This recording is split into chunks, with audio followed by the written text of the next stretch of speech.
Indians की जो mentality है, वो अक्सर ये होती है कि उनको कोई भी चीज़ है, वो बहुत कम से कम उसमें चाहिए और बहुत बेस्ट क्वालिटी चाहिए।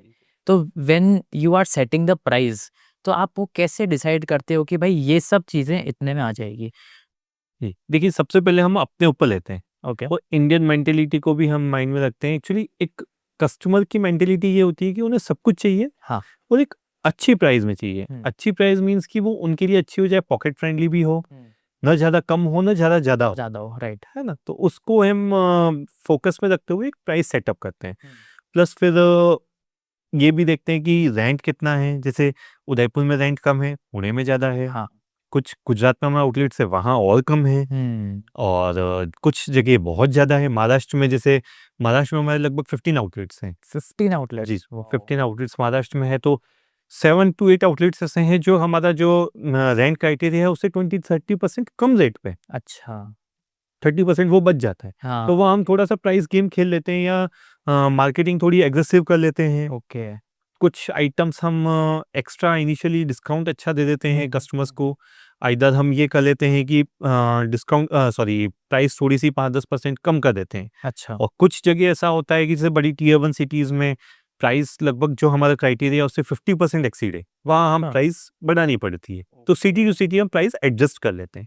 बट ऐसा भी नहीं कि बहुत हाई कर लेते हैं, क्योंकि हमें पता है कि हमें कस्टमर हर सेक्टर का कस्टमर चाहिए। सही बात है, राइट, राइट। इसलिए और इंडिया में बिज़नेस बनाना है तो हमारी सोच ये है कि आपको मिडिल क्लास को जिसने आपने कैटर कर लिया, हुँ। उसका बिज़नेस बहुत अच्छा चल गया। अच्छा। क्योंकि number of population percentage wise सबसे ज़्यादा मिडिल मिडल क्लास है। क्लास है, हाँ। आपने मिडिल क्लास को हैपीली कैटर कर लिया, हुँ, हुँ। तो आपने अपना बिज़नेस को बहुत अच्छा स्केल कर लिया।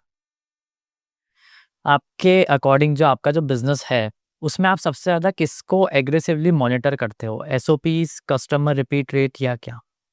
फर्स्ट ऑफ ऑल एसओपीज़ को हम जो हमने डिसाइड करा कि एसओपीज़ की कस्टमर आए, उनको कैसे ग्रीट करना है, कितने मेंबर्स हैं, उनसे कैसे पूछ के कैसे उनको टेबल पे ले ले जाना है वेटर के थ्रू और उनको बिठाना है, ओके। कैसे ग्रीट करना है, मेन्यू लेते वक़्त क्या पूछना है, सर्व करते वक़्त कैसे सर्व करना है, अगर कुछ चीज़ उनको पसंद नहीं आ रही है, तो उनको कैसे रिप्लेस करके नई डिश लानी है, ऐसा होता है। लेट्स से यहाँ पे एक मैं एग्ज़ाम्पल डालता हूँ, वैसे बहुत कॉमन है ऐसी चीज़ होती है कि किसी ने कोई चीज़ खाई, उसको पसंद नहीं आई, वो कह देता है कि ये बेकार है, आप इसको रिप्लेस करो या कुछ और कर दो इसकी जगह।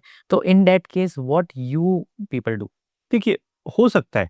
ऐसा नहीं है कि कोई भी परफेक्ट हो सकता है। हुँ, हमने कभी कोई गलती की होगी, कुछ हमारे टेस्ट में नहीं हुआ होगा। हुँ। 99% वैसा नहीं होता है, बट हाँ। कभी ऐसा हो सकता है कि कोई चीज़ अच्छी नहीं बनी हो हुँ। या फिर आपके टेस्ट बड्स के अकॉर्डिंग नहीं बनी नहीं हो। बनी, ये राइट। जैसे मैं स्पाइसी खाता हूँ हुँ, हुँ। और मेरे को जो चीज़ है वो लेस स्पाइसी है। हुँ, हुँ। उस चीज़ का नेचर ही वही है कि वो लेस स्पाइसी है। हुँ, हुँ। बट मुझे पसंद ही स्पाइसी है, तो मुझे पसंद नहीं आएगी वो हुँ, फूड हुँ। या वो आइटम मुझे पसंद नहीं आएगा। फिर भी कस्टमर कहता है तो पहले हम उनको बताते हैं कि सर ये वही चीज़ है, इसमें हम ज़्यादा स्पाइसीनेस नहीं कर सकते। ओके। फिर भी आप चाहते हैं कि नहीं मैं करके लाइए, तो हम उसको करके ट्विस्ट करके लाते हैं या हम उनको ऑप्शन देते हैं कि सर आप इस जगह की जगह ये चीज़ ले लीजिए, ये आपके टेस्ट बड को मैनेज कर लेगी, जो आपकी एक्सपेक्टेशन है उस पे फुलफिल करेगी। अच्छा। ये हम करते हैं।